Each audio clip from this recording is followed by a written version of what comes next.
You said PhD in your pocket. What did you mean by that? You'll have a system in your pocket that you won't pay a subscription for. You'll have the smartest system ever built that represents hundreds, thousands of years of human experience and knowledge in your pocket. It's never going to go offline. It's never going to get stupid. It's going to have a better memory of exactly what you like or don't like. Every person's going to own their own intelligence. And as long as you charge your phone, you'll have that PhD in your pocket. For the AI models coming out of ChatGPT, OpenAI, Anthropic, what does that mean for them financially?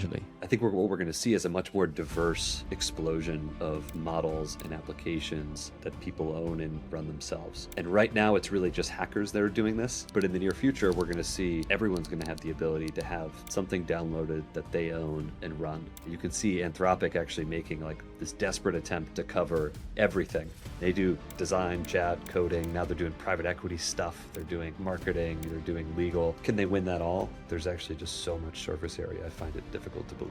Apple and Amazon seem to have just gone into a different path. You don't really see, or at least hear of a lot of action there. What's your thoughts on that? We're super excited about what they're doing. And they have been a slow mover and said, we're not going to build our own model. It's not really what we do. But they see this wave coming too of why shouldn't we have a PhD in your pocket for every Apple user? Why shouldn't one live on your laptop and live on your iPhone and live on your Mac Mini, which is already happening, right? They have really committed to on-device AI that their customers will own, which really fits into their mantra of privacy and ownership and fully vertical infrastructure. And I think the story by the end of the year will be Apple has emerged as one of the clear AI winners because of that. Jack, we are approaching a world where most people no longer need OpenAI level models for the things they actually do.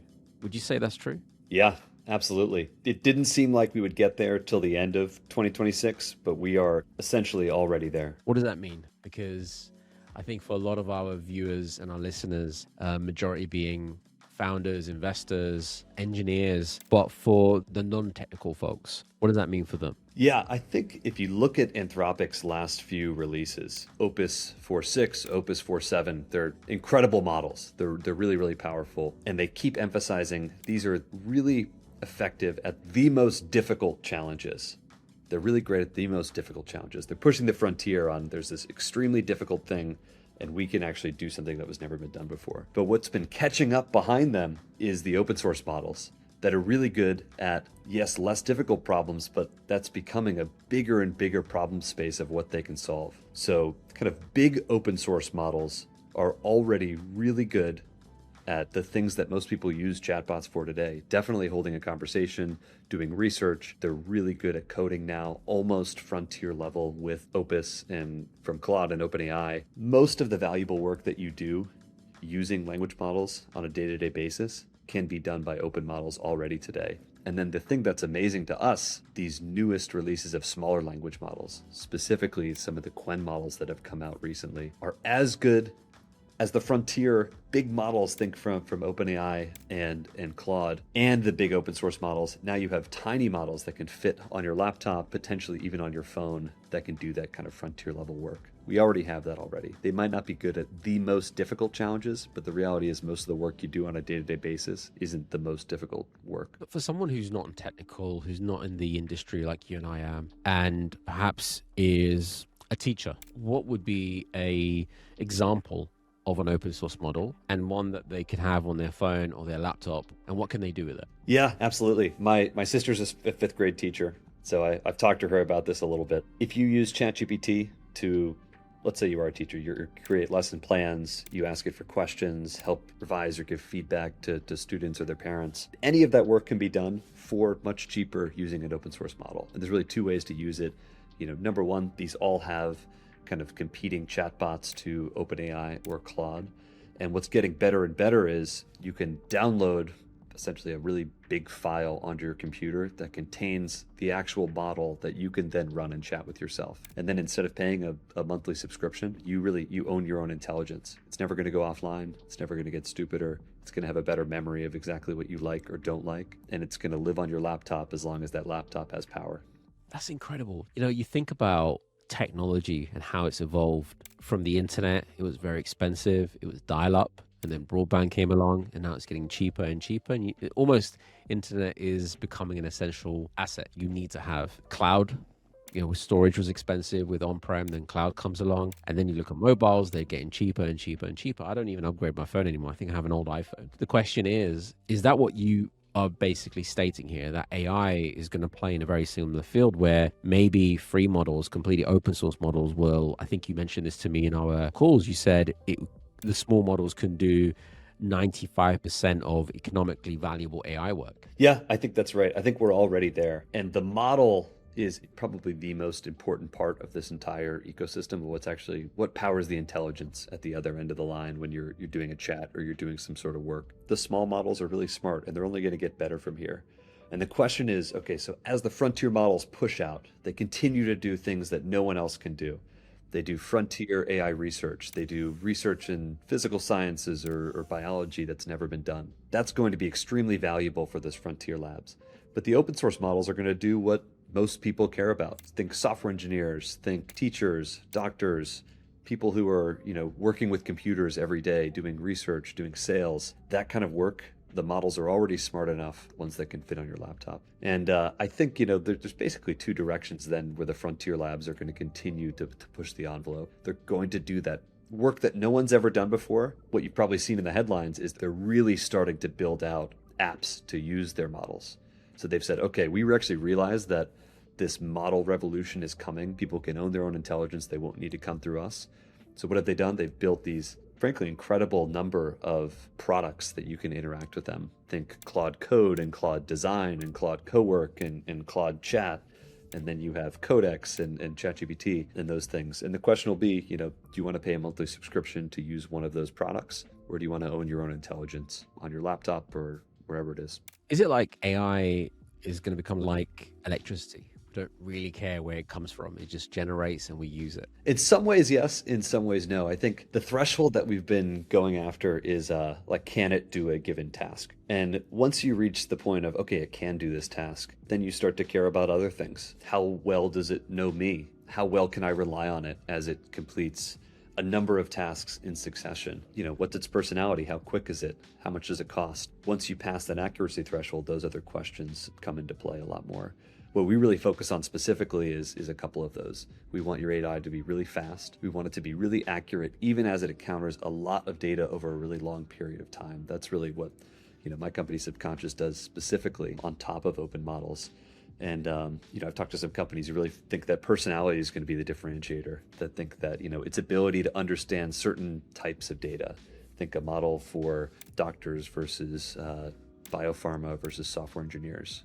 But there will probably be some distinctions between those. One of the, realizations I've seen in the market now is AI has, in many ways, removed this protective layer for a lot of industries, like management consultancies, even doctors, lawyers, where they're charging extremely high fees or maybe inadequate in their services. AI is becoming that adequate solution. We're taking things even further, talking about AI becoming effectively free with open source. What does that mean for the professions that have notoriously always been very expensive, thinking lawyers, doctors, architects? What happens there?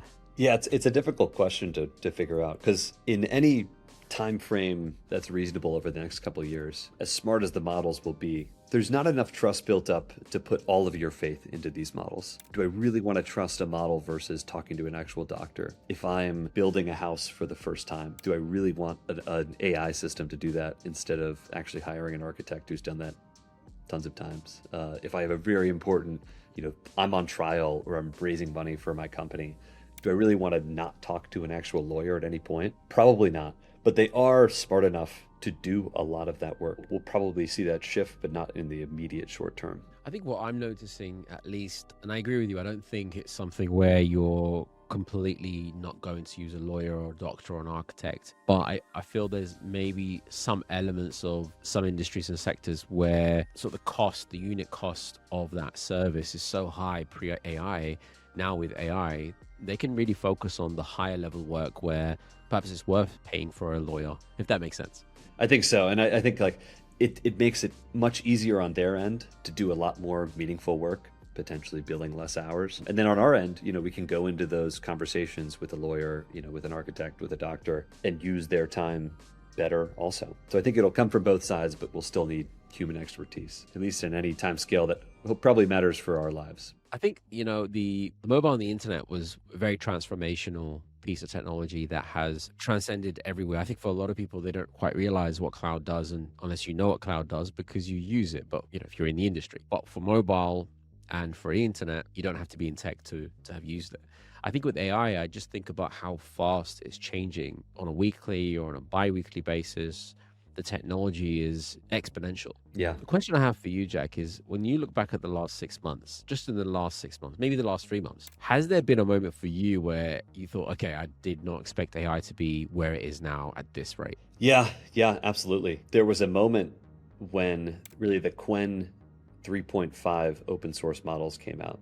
And Qwen is a series of open source models from Alibaba, a Chinese company, where I would say a stepwise change in what open models can actually do. And then a couple weeks later, they upgraded and said, one of these we're actually going to upgrade to version 3.6. And that's this version that is a 27 billion parameter model. To put into your mind, 27 billion, that's a pretty big model, but it can fit on your laptop if you use the right techniques. Something that runs in the cloud that you use behind ChatGPT or Claude is trillions of parameters, so 100 times bigger, somewhere in that range. And we have a model that is 100 times smaller and is as good as those that live in the cloud. And I'd been talking to my co-founder about this, and we said that'll probably happen sometime, maybe December of this year. That's roughly what the trend line looks like. It happened in March, and I think we're going to keep seeing acceleration that's as quick in that direction. It's pretty impossible to not believe that these things are going to get small enough to really live on your computers, to live on your laptops, potentially even your phones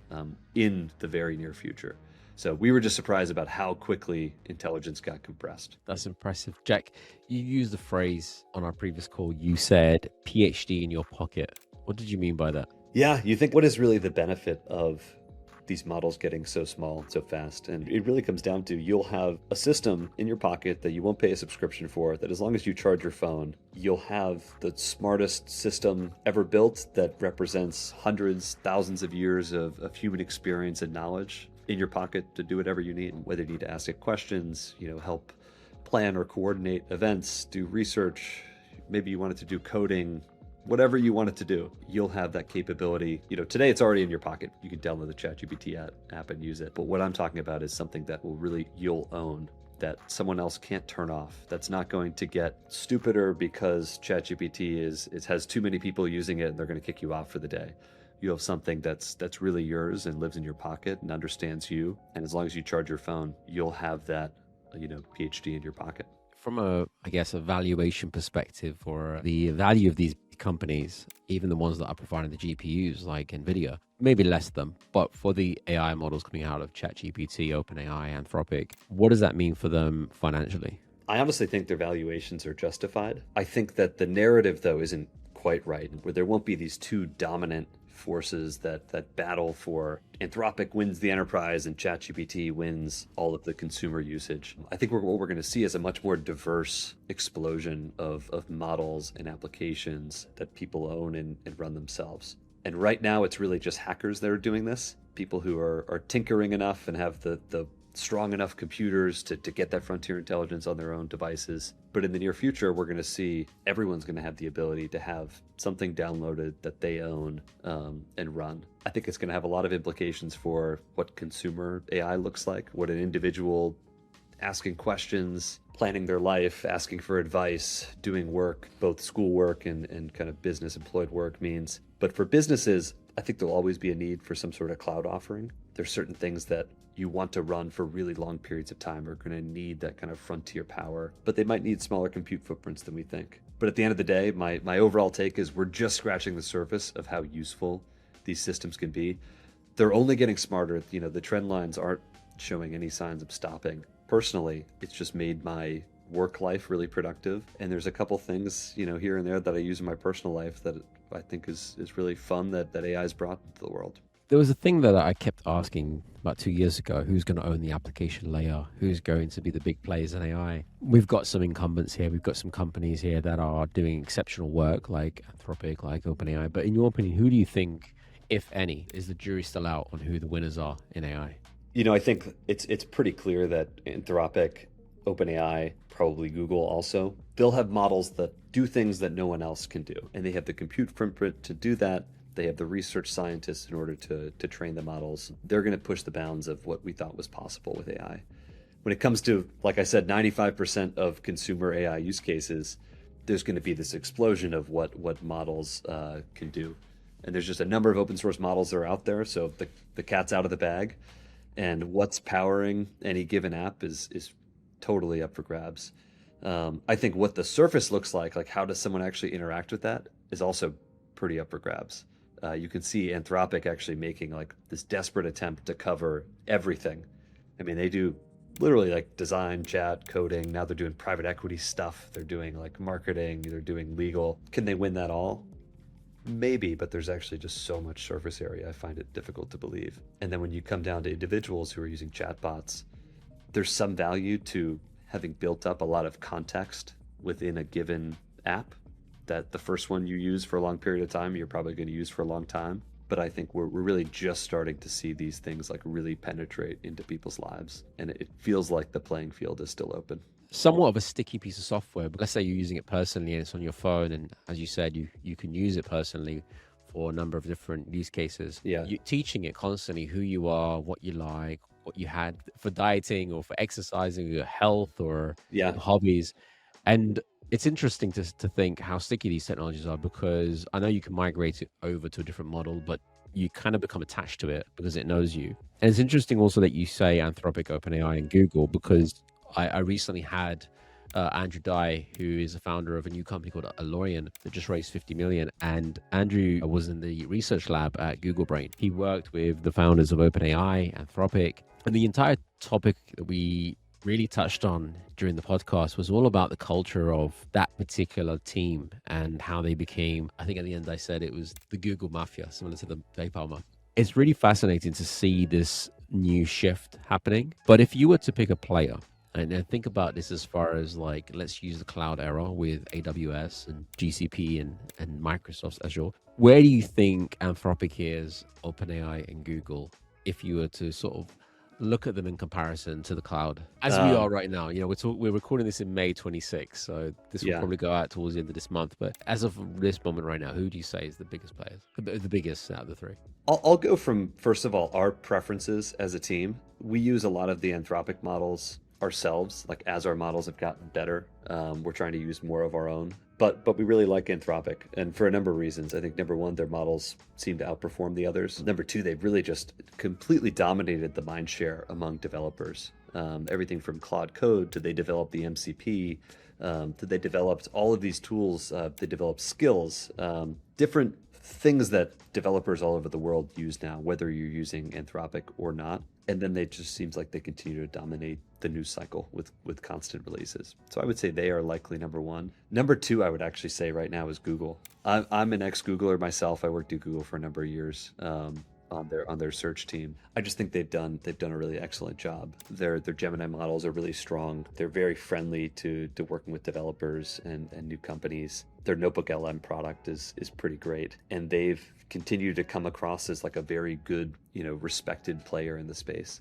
And then third, I'd say is ChatGPT and OpenAI. They obviously came in first, but our take has been that their models are less reliable for these agentic tasks that we're really building our systems around. It was just less reliable infrastructure for us, and it seems like they are dropping in their mind share. I think we have a big trial ending in about 2 weeks that's going to really reveal where they sit. So I'll leave it there. We just internally shifted away from OpenAI over to Anthropic, and we use both Anthropic and Perplexity as well, which we find Perplexity Computer is quite good. One more question I want to ask before we dive into talking about where you are right now, what you're building as a founder of a company. I'd love to tap into that. But the last question I want to really dive into and unpack as far as this topic of the big players is, there are two other big tech companies that seem to have just lost their way when it comes to this new evolution, this new wave of AI. One being, and I could be completely wrong, I'm looking at Microsoft, I'm thinking Microsoft made a massive investment at OpenAI. That was kind of their play. But Apple and Amazon seem to have just gone into a different path. You don't really see, or at least hear of a lot of action there. What's your thoughts on that? Oh man, I think that's going to be an outdated take pretty soon. Amazon, first of all, They own a lot of the GPUs. They have this, big deals with Anthropic, and a lot of teams that we talk to are using Anthropic through their Amazon Bedrock accounts. They're running them on, Amazon GPUs. I think their massive cloud footprint isn't going anywhere. Well, that's the thing. I think a lot of this is around branding and marketing and how what is known in the market, right? But they've become, Switzerland in a way because of that, and they're just benefiting from. You might have the best model in the world, but you got to have the GPUs and the infrastructure to run it. And on top of that, too, as it gets cheaper and cheaper to run a language model and do this agentic work, the compute surrounding it gets more important. How do you call tools? How do you access data? How do you do the things that AWS does really well? On the other side, I'll say Apple, too. We're super excited about what they're doing. And they have been a slow mover and said, we're not going to build our own model. It's not really what we do. But they see this wave coming too of why shouldn't we have a PhD in your pocket for every Apple user? Why shouldn't one live on your laptop and live on your iPhone and live on your Mac Mini, which is already happening, right? Interesting. And they have really committed to on-device AI that their customers will own, which really fits into their mantra of privacy and ownership and fully, vertical infrastructure for whatever end experience they're giving to their users. And I think the story by the end of the year will be Apple has emerged as one of the clear AI winners because of that. Wow. Okay. Well, we'll do a second episode in person. We'll talk about that. Yeah. Jack, let's move on. This was really fascinating. Let's move on to where you are today. I'd love to get to know your business a little bit more and understand what is it you're building today? What is the problem statement? Starting off there, what is the problem statement that you're solving? We basically ourselves heard a lot of the hype around building AI agents, but really struggled to actually build agents ourselves. And we think it was because the tooling that was built around AI was really built for chatbots and not specifically for agentic systems. So what we do as a company is we take open source models, we retrain them to think in terms of these longer running workloads, and then we run them on top of our own infrastructure that's very, very efficient. What that amounts to is we offer a series of language models to customers that are more accurate, especially on long-running complex tasks, and much, much cheaper to run, and then can run it at really any scale, anything from data center scale all the way down to the devices that we're talking on right now. So this wave has been really exciting for us because what we can do is we can take an open source language model that's already really great. Maybe it can live on your computer and be that replace your ChatGPT subscription because it's as good a chatbot as anything else in the world. But we can post-train it, run it on top of our own way that we would serve up the model to you in a way that it can solve long context problems. Things like, deep research and coding and interacting with your browser, things that today only the best, most frontier models can do. We allow smaller language models to do that at any scale. It's very fascinating. I'm just wondering, when you thought about this being an area of interest, what was that epiphany or a moment where you realized this is an interesting area to go after? We really started the company around how do we build agents that can reason over long context, not lose the thread, and solve these longer, more challenging tasks. And our process to do that as a small company with limited resources is let's actually prove this out with small language models, and then we'll show what we've done, we'll go raise more money, and then we'll be able to do it with big language models, which take a lot of time and resources to retrain and run. And through that process, we started working on these smaller language models, and we hit some of our stretch benchmarks for much later trainings of much more bigger and powerful models. And we thought, oh my God, the tech is already here. What we've just done is actually, proven this at a small scale, but proven it in such a way that it actually makes these small language models act like the biggest and baddest AI models that are out there. And so that's really led us down this path of, okay, it's very clear to us, every person's going to own their own intelligence. Companies, businesses around the world are going to have the opportunity to have, their entire workforce have these agents on their computers, live in workstations in their office so that data doesn't have to leave the floor, let alone the company. And then there's a bunch of implications for consumers too, is this something that you can reasonably download with an iPhone app and live on your phone? That's what we're more selling to businesses now, but we just see the world opening up in front of us. What would you say the TAM is for your company for a market like this? There's kind of two markets that we sell into right now. Number one is we sell inference to companies via some cloud providers, and we're able to offer frontier performance at a much, much lower cost. We're doing that with a number of customers now. We think that market is pretty massive. Hard to put a number on it, but there's been tens of billions of dollars spent on AI inference in the past year. Probably more spent in the last 5 months than in all of 2025. That is a clear, large, and growing market. The other thing that we've been doing is working directly with some hardware companies to ship our models on device. So if you buy a not yet disclosed workstation, it will have our subconscious models embedded on the system. That is a small market today, but we think is going to grow to be something that's very meaningful. Why did you call it subconscious? We wanted it to represent doing work on your behalf in the background. And we think that it really just captures the essence of what we do. And even as we've refined how our system works under the hood, it reflects it even better. Because really what we're doing is over long reasoning chains, we are, as the model is deciding what words, what tokens to share next, we are doing some compression of the previous information that's encountered, specifically information that's no longer relevant. And what that information does is it compresses it, and it still sits in its memory, but in kind of a latent space that doesn't have full context of all of the data around it. And so in the model's perspective, we stuff that in its subconscious. So it's still aware of everything that it's encountered, but maybe not every exact detail, but enough to complete whatever task over these really long periods of time. Kind of, number one, model's working in the background. Number two, it actually really reflects what we do under the hood. Love it. It's been a pleasure having you on the show. You and I talked about doing this, and the thing that stuck out for me is this whole idea, as you said, of open source and AI and smaller models. The number 95% really struck out. The fact that you said 95% of what is effectively we need to do could be done by smaller models. It really is That's interesting. Right. Jake, just want to wrap up with one final question, which is a book recommendation. Yeah, I'd love to hear yours. What would be a book that you'd recommend to our audience? God, maybe my favorite book of all time is in the 3-Body Problem series, the second book, which is called The Dark Forest. So good. It's a kind of fate of the world. I don't know how to really explain it without explaining the book, but I would say the first book in the series is 7 out of 10. The second book, which I'm recommending, is a 10 out of 10. And the third is a 9 out of 10. My co-founder's from China. The book was originally actually written in Chinese, translated to English. And we'd worked together for a year and a half, and we finally put that together a couple weeks ago that we both love these books. Wow. Really incredible. Yeah.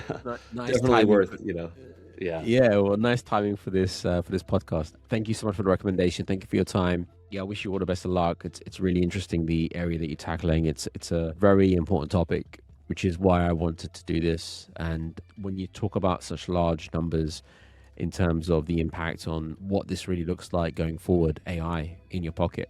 I love the phrase you used. It's like having a PhD in your pocket. I think it's something that it's percolated through the hackers and the people really on the edge, realizing, oh my God, this is amazing. And it will be, top tier news in the next couple months. And I think there'll be talks of, okay, what does this mean for OpenAI, Anthropic, like what you're asking? I think they will still have a business, but I think it's going to open up a whole new world of possibilities. And that's what we're really excited to play in that arena. Amazing. Jack, it was a pleasure. Thank you so much for being on the show. Yeah, thanks a lot. Thanks for tuning in to another episode of Inside the Silicon Mind.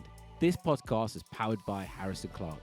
For more episodes, don't forget to subscribe and hit that notification bell. As always, stay curious, stay consistent, and stay inside the Silicon Mind.